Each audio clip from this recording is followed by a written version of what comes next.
Querido, nesta manhã eu quero ler com você mais uma vez Filipenses, capítulo de número 1.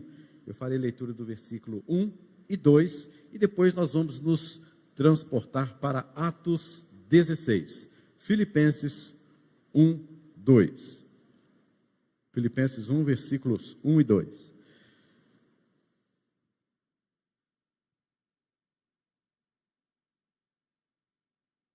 Diz assim a palavra do Senhor em Filipenses 1, 1 e 2. Paulo e Timóteo, servos de Cristo Jesus, a todos os santos em Cristo Jesus, inclusive bispos e diáconos que vivem em Filipos, graça e paz a vós outros, da parte de Deus nosso Pai e do Senhor Jesus Cristo. Vamos agora, queridos, nos transportar para Atos 16, versículo de número 9.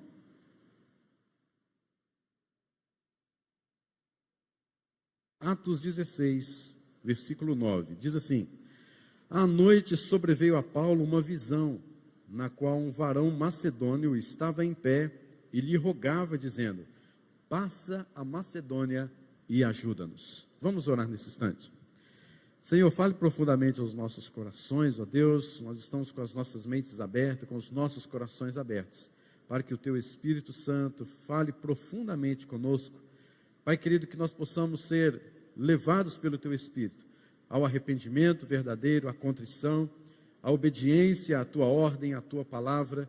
Que o Senhor possa, Deus, fazer algo novo em nossos corações nesta manhã. Que não seja apenas uma palavra que vai passar e depois a esqueceremos, mas, ó Deus, que possamos guardá-la em nosso coração para não pecarmos contra Ti. Possamos guardá-la em nosso coração para colocar em prática, a fim de que não sejamos apenas ouvintes, mas praticantes da Tua palavra. Fale conosco, é no nome de Jesus que nós oramos. Amém, Senhor.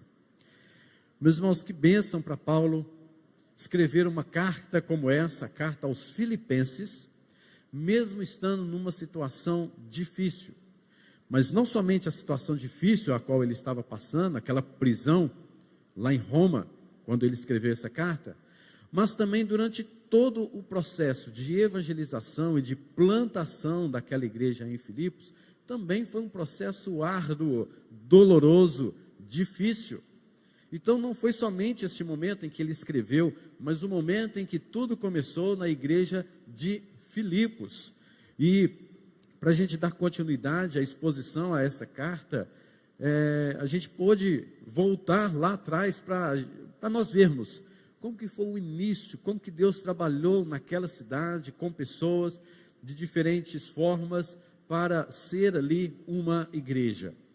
A Macedônia, queridos, essa região, na verdade, já estamos falando do Ocidente, já estamos falando do Evangelho do lado de cá, do Ocidente. É a primeira igreja organizada na Europa, a igreja de Filipos.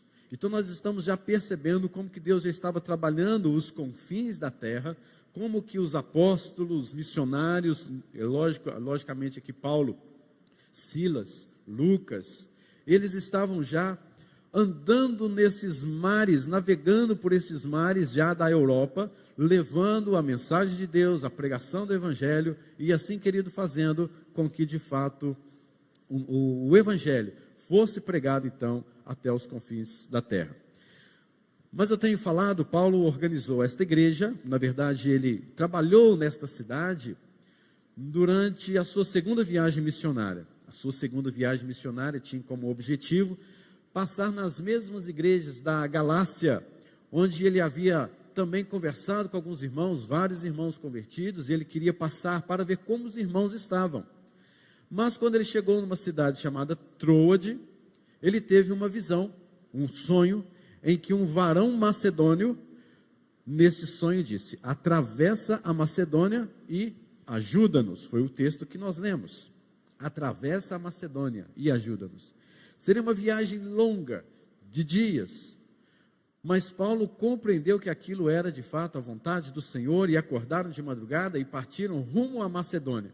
Não sabemos se Paulo já teria ido lá, se conhecia por lá, talvez sim, mas agora ele vai com o intuito, o objetivo de pregar o Evangelho, de falar de Cristo, o Evangelho da graça do Senhor Jesus Cristo. E ali, queridos, nesta cidade, ele até tentou passar em Neápolis, tentou passar em Bitina, Samotrácia, mas agora Deus o coloca em Filipos. Era em Filipos, Deus o queria ali.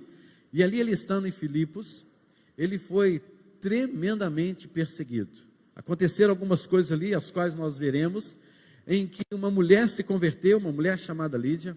Uma jovem adivinhadora foi curada, foi liberta de um demônio, através da qual esses demônios traziam adivinhações, e alguns homens ganhavam dinheiro, lucro, porque escravizaram esta mulher segundo as suas adivinhações para ganhar dinheiro. E Paulo, em nome de Jesus, liberta aquela mulher. E em terceiro, vemos a conversão também de um carcereiro, que estava ali à prisão, que foi um dos da guarda pretoriana, que foi um dos que açoitaram o apóstolo Paulo, possivelmente, para que estivesse então naquela prisão, porque Paulo e os missionários foram terrivelmente perseguidos, jogados em praça pública, foram açoitados, machucados e assim jogados numa prisão, e era o carcereiro quem os vigiava. E em todos estes nós podemos ver conversão.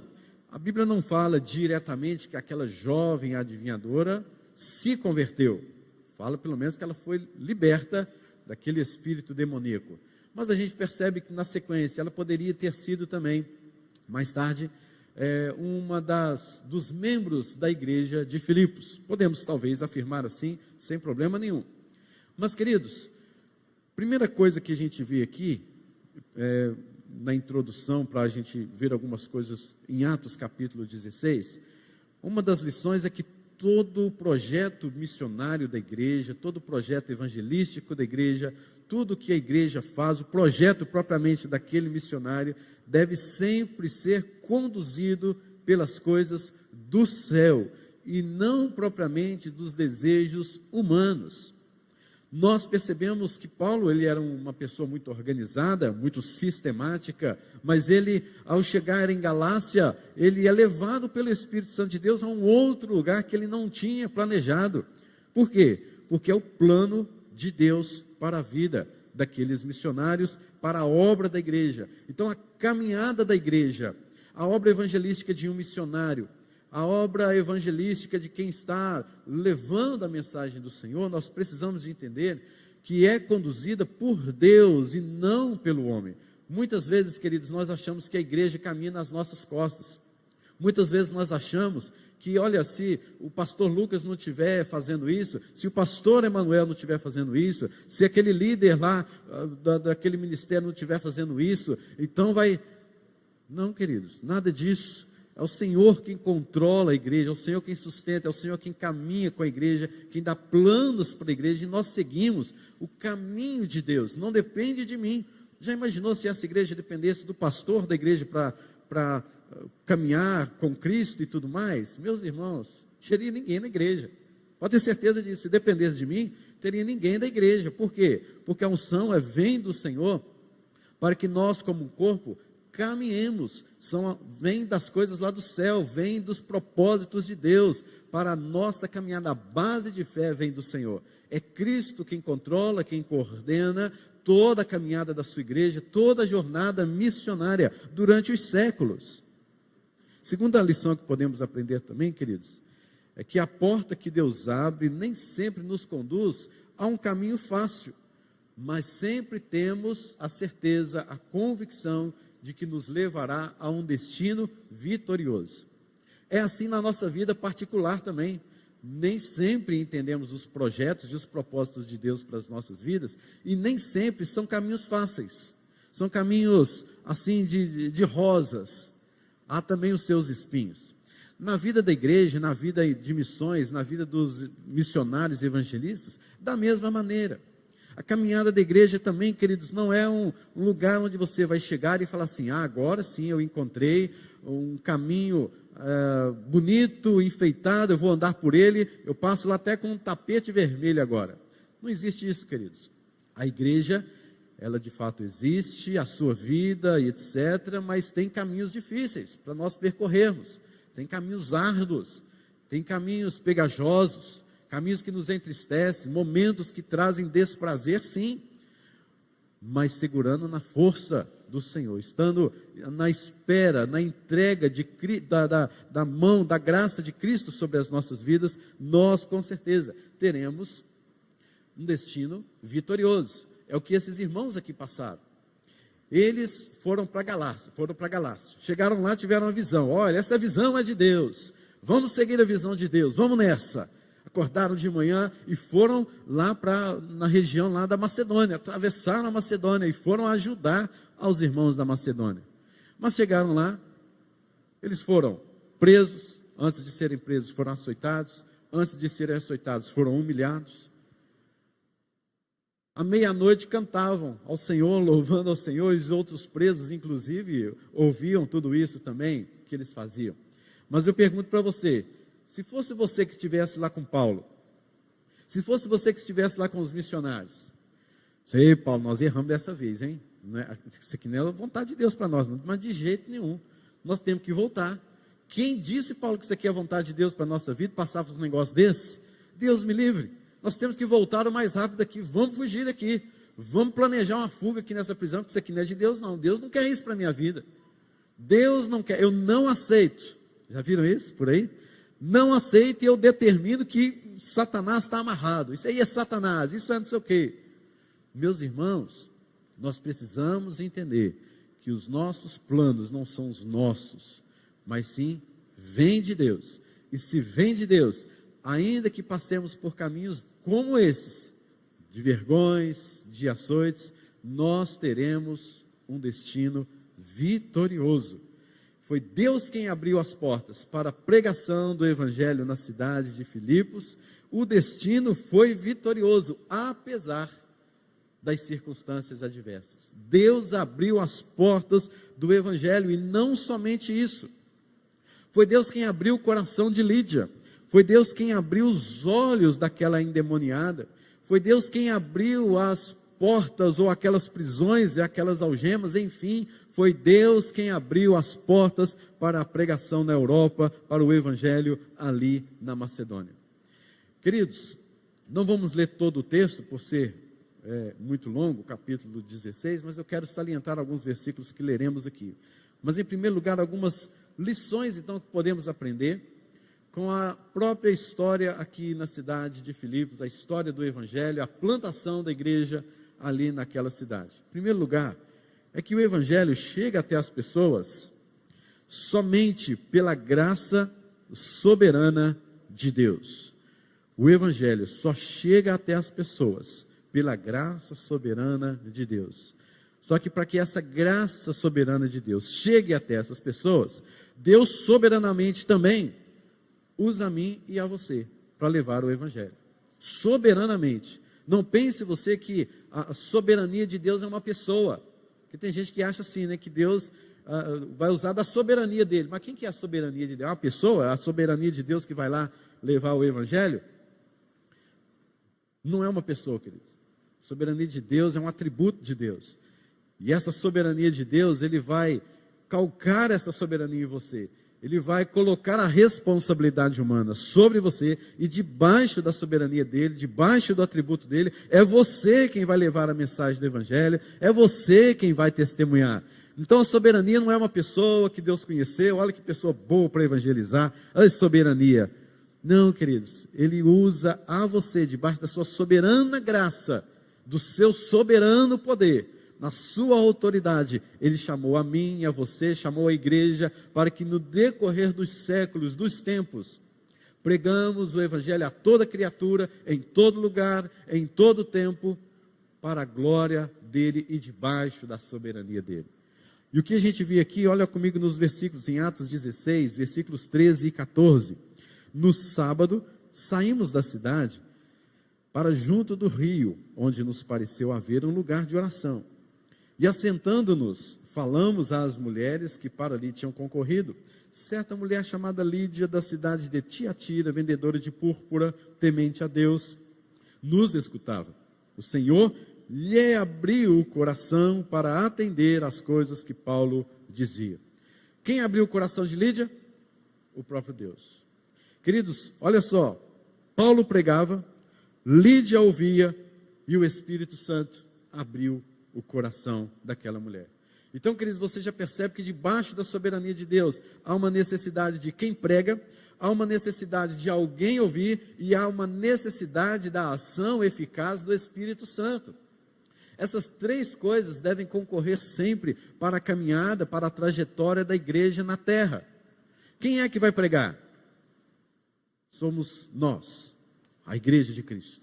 Quem é que vai ouvir? O mundo, as pessoas que precisam ouvir o Evangelho. E você sabe quem precisa de ouvir o Evangelho. Você lá no seu condomínio, na sua casa, na sua família, em frente a você, talvez num lugar distante. Hoje o distanciamento está tão perto, né? Porque você pode conversar com uma pessoa aqui, a pessoa está lá no Japão. Você pode conversar com ela e lá você sabe que ela precisa do Evangelho lá. Então quem que vai pregar? Somos eu e você. Somos nós. Quem é que vai ouvir? São eles. E quem é que produz a ação eficaz da conversão na obra desta pessoa? A obra do Espírito Santo. O próprio Espírito Santo. E Ele quer, como eu disse, usar a mim e usar a você para esta obra. Ele vai usar. É decreto de Deus. Não são as poltronas. Não são os alto-falantes ou os instrumentos. Perceba que os instrumentos estão ali parados agora. Porque não tem ninguém tocando. É lógico. Mas se alguém pegar ali o instrumento e tocar, vai sair essa linda melodia que vamos ouvir. Deus quer usar as nossas vidas para tocar estes instrumentos, para levarmos a mensagem do Evangelho. E Ele vai usar. E Ele tem decretos para usar a nossa vida. Se você olhar também para a moça liberta, nos versículos 16 até o 18, aconteceu que indo nós para um lugar de oração, onde ele ia todos os dias aí, nos saiu ao encontro uma jovem possessa de espírito adivinhador, a qual adivinhando dava grande lucro aos seus senhores. Seguindo a Paulo e a nós, clamava dizendo: estes homens são servos do Deus Altíssimo e vos anunciam o caminho da salvação. Isso se repetia por muitos dias. Então Paulo, já indignado, voltando-se, disse ao espírito: em nome de Jesus Cristo eu te mando, retira-te dela. E ela na mesma hora saiu. No nome de quem que Paulo estava ali fazendo isso? Na autoridade de quem? Do Senhor Jesus. Paulo, por mais conhecedor que ele fosse da palavra, por mais que ele fosse um doutor na lei e tudo mais, ele não usurpou esse momento. Ele não se colocou no momento: olha, eu conheço toda a lei, eu sei isso, eu sei mais aquilo outro, eu sei da teologia disso, eu sei da teologia daquilo outro. Então, em nome de tudo isso que eu sei, de quem você está, com quem você está conversando, você sai da vida desta moça agora. Ele não fez isso, mas ele fez o quê? Pelo Espírito Santo de Deus, em nome de Jesus. A autoridade é de Cristo Jesus. Querido, tudo que nós aqui pregamos, falamos, ensinamos, é debaixo da autoridade do Senhor Jesus Cristo. Qualquer pregador que por aqui passe, que venha trazendo ideias de particular elucidação, como diz o apóstolo Pedro na sua carta, queridos, deve ser reprovado.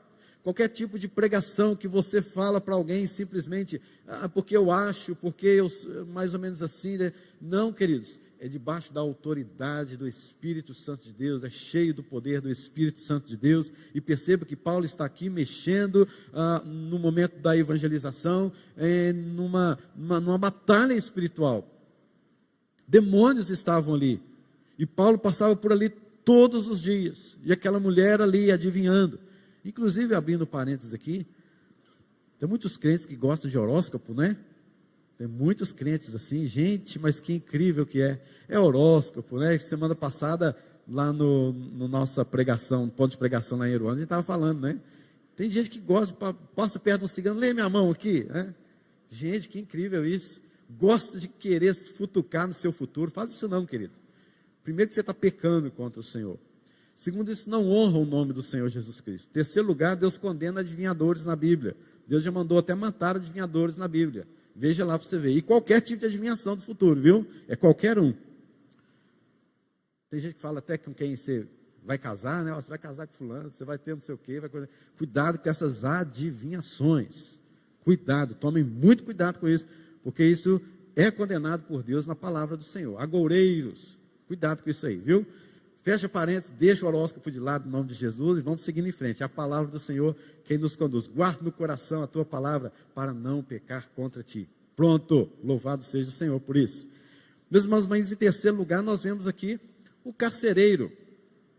Vemos, na verdade, lendo alguns textos, eu achei muito interessante trazer isso para os irmãos.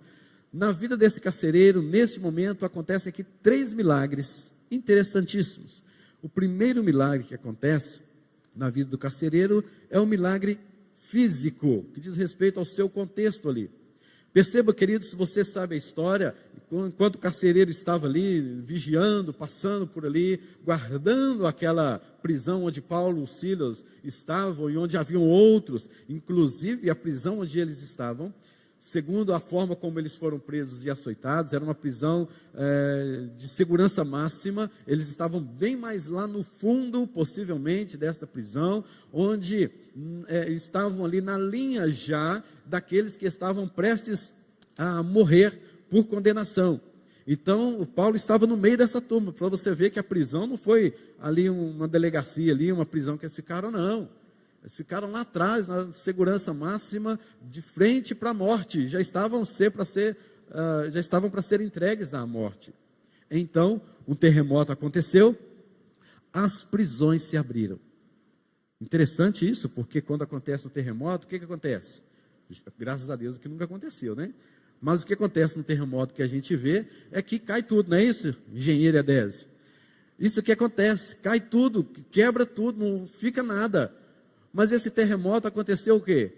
Apenas abriu as prisões. Esse já foi um primeiro milagre. O segundo milagre que acontece na vida desse carcereiro é um milagre também moral, no contexto que eles estavam ali, que ele estava ali. Por quê? Meus queridos, você já viu aí várias vezes alguns prisioneiros tentando fugir, né? Essa semana teve uns aí também, espertinho, tentando fugir aí da prisão, né? Dos cárceres. Fazer de tudo para fugir. Fura um buraco, fura no teto. Tem um filme, uma série de um filme que só trata disso, né? Só trata de ladrões, de fugitivos criminosos querendo fugir. O tempo todo, a série toda do filme é fugir da prisão, né? E você vê como são espertinhos, como gostam de fazer essas aventuras. Às vezes foge, o policial vai lá, pega de novo, coloca de novo na prisão, foge de novo. É uma loucura. Mas o que a gente vê aqui? As prisões se abriram, e estes homens malfadados, estes homens ruins, sentenciados à morte, vendo a sua prisão aberta, e de repente, Paulo grita lá para o carcereiro que queria se suicidar, porque fugiu todo mundo. E Paulo grita, não faças isso, porque estamos todos aqui. Nenhum preso fugiu. Já imaginou? As cadeias estavam abertas, as algemas abertas, não fugiu nenhum. Sabe o que é isso, queridos? É milagre na vida daquele carcereiro, porque Deus tinha projeto na vida do carcereiro. Há coisas nas nossas vidas que nós muitas vezes nos maravilhamos e admiramos também de como Deus faz as coisas, mas é um milagre do Senhor para a sua vida e para a vida da igreja. Deus segurando, Deus confirmando, Deus protegendo, dando segurança ao seu povo. Mas o terceiro milagre é o milagre espiritual, porque Deus, diante daquele quadro terrível, um terremoto, uma situação daquela, a poeira ali que possivelmente pode ter dado ali nas costas, os açoites, né? Não poeira, os açoites que deram ali nas costas de Paulo, aquela confusão toda ali daquelas prisões que foram também muito mal feitas, inclusive porque Paulo era um cidadão romano. Mas agora a gente vê aquele homem chegando diante de Paulo desesperado, talvez desesperado mesmo, tremendo ali, e falando assim, o que eu devo fazer para que eu seja salvo? Aquele homem não suportou o evangelho que chegou para Filipos naqueles dias, porque ele estava acompanhando tudo. Ele foi um dos que açoitaram Paulo, possivelmente. Ele foi um dos que viu de fato a condenação deles para aquela prisão, e agora aquele carcereiro está atônito, desesperado, e ele diz, esse negócio é verdade mesmo, este evangelho é vida mesmo, o que eu devo fazer para eu ser salvo? E então, queridos, Paulo diz, creia no Senhor Jesus Cristo, e será salvo tu e a tua casa. Aquele carcereiro, então, ao invés de dar mais açoites, ao invés de mandar prender todo mundo de novo lá nas prisões, olha, fechem tudo, eu estou aqui com todas essas chaves, eu vou prender todo mundo. O que ele faz? Ele pega Paulo, leva para dentro de sua casa, e diz o texto que ainda serve a ele um banquete, diz aí no versículo de número 33, naquela mesma hora da noite, cuidando deles. O carcereiro cuidou, o carcereiro lavou-lhe os vergões dos açoites, e foi ele batizado e todos os seus. Então, levando-os para sua própria casa, lhe pôs à mesa, e com todos os seus manifestava grande alegria por terem crido em Deus. Olha só que coisa interessante, o próprio carcereiro lavou-lhe os vergões, cuidou, levou para dentro de casa, deu-lhes ali alguma coisa de comer, pôs à mesa, e com todos os seus, com toda a sua casa, manifestava grande alegria por terem crido em Deus. Está vendo como que os planos de Deus, no decorrer da sua caminhada, vêm se cumprindo, mesmo que a gente não entende? Porque aqueles missionários foram presos ali em Filipos, não foi base para eles de falar assim, vamos sair daqui, vamos fugir daqui, as prisões abriram, vamos rapar fora daqui, né? Vamos picar a mula, vamos correr desse lugar. Mas não, eles continuaram ali. Paulo ainda disse, nós estamos todos aqui. E além do mais, Paulo foi tratado por este carcereiro e houve ali uma verdadeira conversão. Segunda coisa, queridos, é que o evangelho também vem a todo tipo de pessoa. Você vai perceber que Filipos é um modelo de igreja mundial, é um modelo de igreja que está esparramada pelo mundo afora. Você percebe, por exemplo, que Deus salva gente de todo tipo de raça. Você vê Lídia, da cidade de Tiatira, você vê a moça possessa, que era grega, porque ali a cidade de Filipos era uma cidade grega, mas era uma colônia romana. Ela era politicamente romana, mas geograficamente grega, estava na região da Grécia. E temos também um cidadão carcereiro que era romano. Então você vê alguém da Ásia Menor, Tiatira, você vê gente da Grécia e você vê um cidadão romano ali. Então a mensagem do evangelho é até os confins da terra.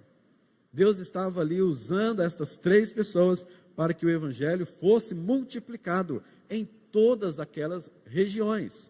Perceba como que Deus faz as coisas tão bem feitas e que os seus planos nunca são frustrados. Às vezes são caminhos dolorosos, mas Deus cumpre os seus planos. Em segundo lugar, Deus salva gente também de diversas classes sociais.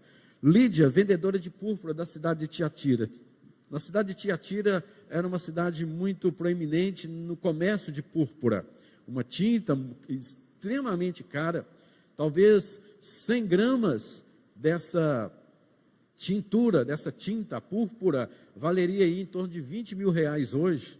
Então é coisa de 100 gramas. Pensa, você pintar uma roupa, olha, comprar uma tinta para mim ali, já volto para pintar minha roupa aí na formatura do meu filho. Aí você vai lá e compra 1 grama de tinta, né, púrpura, vem lá da cidade de Tiatira. Coisa boa, hein? Depois você passa para mim essa tinta também, a gente vai usar junto para pintar as nossas roupas. Mas olha só, queridos, essa mulher era uma empresária bem-sucedida.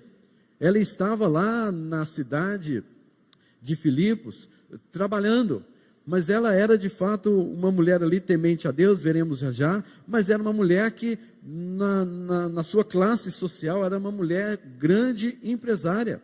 Outra coisa, a mulher que era escrava de Satanás, escrava dos homens. Então nós temos Lídia, uma grande empresária, temos uma mulher que era escravizada por homens e por Satanás, e temos também o carcereiro, que era funcionário público da própria Roma. Ele estava ali como funcionário público. Mas não somente isso, Deus salva também pessoas de culturas religiosas diferentes. Você pode ver que o pano de fundo religioso de cada um é diferente. Lídia, por exemplo, diz o texto muito claramente, que ela era temente a Deus. Ela era então possivelmente uma prosélita, era uma gentia que tinha aderido ao judaísmo, que tinha estudado a lei de Deus. Então ela já tinha uma formação religiosa, uma cultura religiosa, e ela já era introduzida nas coisas de Deus, do Antigo Testamento. Era uma mulher que praticava a oração, mas ela não era ainda convertida. Possivelmente uma mulher irrepreensível, tinha o espírito até mesmo de congregar, sabia que poderia se congregar, ela congregava com outras mulheres, ia para um lugar de oração, mas ela não era convertida. Então você vê o pano de fundo que Lídia já possuía. Você vê também, queridos, o pano de fundo religioso da escrava. A escrava também, você pode ver que ela era uma mistura, né? Esse misticismo todo, essa coisa comprometida com os demônios, com adivinhação, com, sei lá, se ela tinha bola de cristal, sei lá, talvez algumas cartas, sei lá o que era. Mas o seu fundo religioso, extremamente pagão, extremamente espiritual, um compromisso religioso com o próprio Satanás. E o carcereiro? O carcereiro, funcionário e cidadão de Roma, e ele praticava a religião do Estado, afinal de contas, para ele, quem era o seu Deus? César. E Roma era divina. Então ele era um homem extremamente idólatra, que prestava culto a César, que dizia que Roma era divina. E você vê uma igreja, a primeira igreja da Europa, começando com um fundo religioso desse jeito. Às vezes, queridos, vemos as igrejas hoje, muitas pessoas indo e vindo, saindo, voltando, né? Está aqui nessa igreja, de repente está noutra, e daquela outra vai para outra, e daquela outra para outra, volta de onde parou, depois sai de novo e tudo mais. Queridos, nós precisamos parar e repensar na vida evangelística e missionária da igreja, porque as pessoas precisam de conversões. Precisamos de ver pessoas sendo convertidas por obra do Espírito Santo, vindo à igreja, porque por mais que tivesse os seus panos religiosos, seus panos de fundo religiosos, a sua cultura diferenciada, o seu nível social diferenciado, mas precisamos de ver pessoas convertidas por obra do Espírito Santo. Falta pregação? Falta-nos o incentivo de pregar o Evangelho? Ou será que você que está de braço cruzado, pensando assim, Deus trará os seus eleitos até a igreja, não precisa de que eu faça nada? Querido, isso é uma tremenda de uma mentira, porque muitas pessoas pensam que nós, como temos a confissão de fé e a doutrina, chamada doutrina calvinista, onde fala realmente que os eleitos virão até Deus, mas em momento nenhum a doutrina calvinista, a doutrina protestante, a doutrina da igreja presbiteriana, em momento nenhum afirma que nós presbiterianos não pregamos o Evangelho porque cremos que os eleitos de Deus virão, fazendo ou não, pregando ou não. Isso é uma mentira extremamente satânica contra a igreja de Deus. Se você entende assim, você entendeu tudo errado. Faltou a escola dominical, faltou ao culto à noite, porque não é isso, jamais pregaríamos isso. Eu, como pastor presbiteriano, assinando ali o meu compromisso com a doutrina calvinista, com a doutrina da igreja presbiteriana, eu jamais vi um ensino de João Calvino, o ensino da igreja presbiteriana, a nossa igreja, afirmando que nós não precisamos fazer nada não, porque os eleitos virão até nós. E aí calcam a igreja presbiteriana do Brasil como se fosse uma igreja que não evangeliza, que não faz missões, que não prega o evangelho. Isso é uma tremenda de uma mentira, queridos. Não podemos de fato nenhum, de maneira nenhuma, aceitarmos tal coisa. Nunca foi doutrina nossa, pelo contrário, exatamente pelo fato de sabermos que há eleitos de Deus no mundo, exatamente pelo fato de sabermos que Deus nos colocou aqui nesta cidade, Deus te colocou lá naquela faculdade, Deus colocou você lá naquela escola, naquele escritório, e lá tem eleitos de Deus não regenerados, é exatamente assim que eu vou pregar o Evangelho, porque eu sei que se eu pregar o Evangelho, pessoas se converterão por obra e ação do Espírito Santo.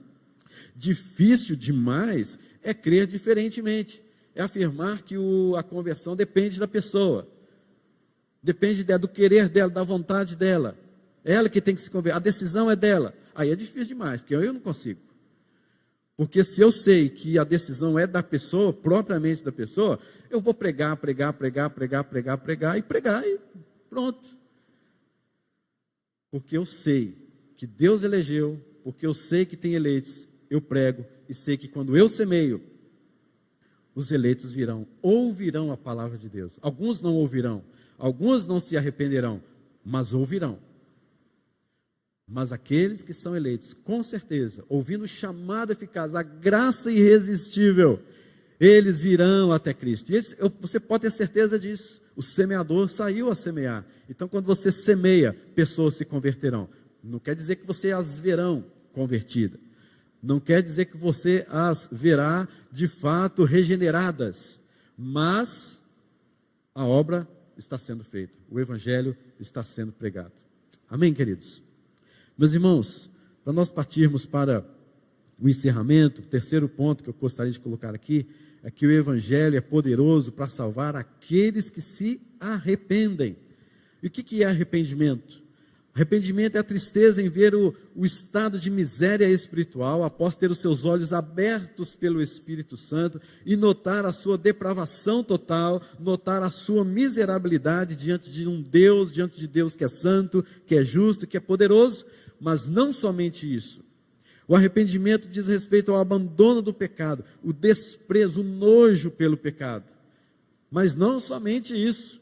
O arrependimento é voltar-se para Deus em fé, entregar-se completamente a Ele. E foi exatamente isso que aconteceu com Lídia, com o carcereiro, onde vamos ver aqui que o evangelho não chegou apenas para Lídia, mas chegou também para a sua família. O evangelho alcançou Lídia, mas alcançou também a sua casa. A palavra oikos, casa, aqui no original diz respeito a inclusive os seus filhos ou outros adultos que estivessem em sua casa. E ela começa a desenvolver virtudes cristãs como a hospitalidade.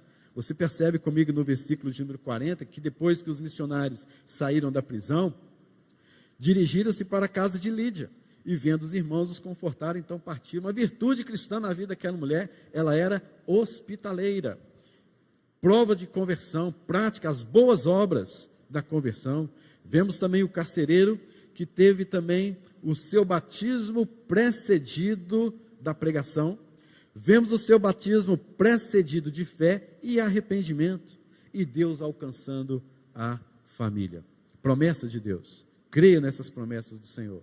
Então, queridos, o que nós vemos é que na pregação do evangelho, a ação do Espírito Santo, há aqueles que pregam, há aqueles que ouvem, e há aqueles que de fato serão convertidos pela ação do Espírito Santo de Deus. E quando há uma ação do Espírito Santo de Deus, essas pessoas com certeza, irrecusavelmente, atenderão ao chamado de Deus. E quando atendem ao chamado de Deus, o Espírito Santo abre os seus olhos espirituais, e elas começam a enxergar a sua miserabilidade, que elas não têm poder em si mesmas, não têm potencial em si mesmas, não se contentam em si mesmas, não fazem nada por si mesmas, e ela começa a ter nojo do pecado, tem o desejo de abandonar o pecado, e voltam-se para Deus em fé, e são pela graça de Cristo justificados, são pela graça de Cristo, queridos, perdoados. E quando vai se perceber, o nome dela já estava escrito no livro da vida antes da fundação do mundo, porque não depende de nós, vem de Deus. Então, queridos, eu quero mostrar aqui para os irmãos, é exatamente que podemos pregar com toda certeza de que o evangelho chegará pela graça de Deus aos ouvidos de toda criatura. Basta você abrir a sua boca, basta você pregar, mas quem converte é Ele. O evangelho, queridos, vem a todo tipo de pessoa. Deus não escolheu uma raça, Deus não escolheu um tipo de cultura, Deus escolheu, queridos, há pessoas em todas as culturas, de todas as tribos, povos, raças, línguas, há eleitos do Senhor em todas elas. E por isso todas as pessoas deverão e devem ouvir o evangelho da graça de Cristo. E quem Deus usa, somos nós.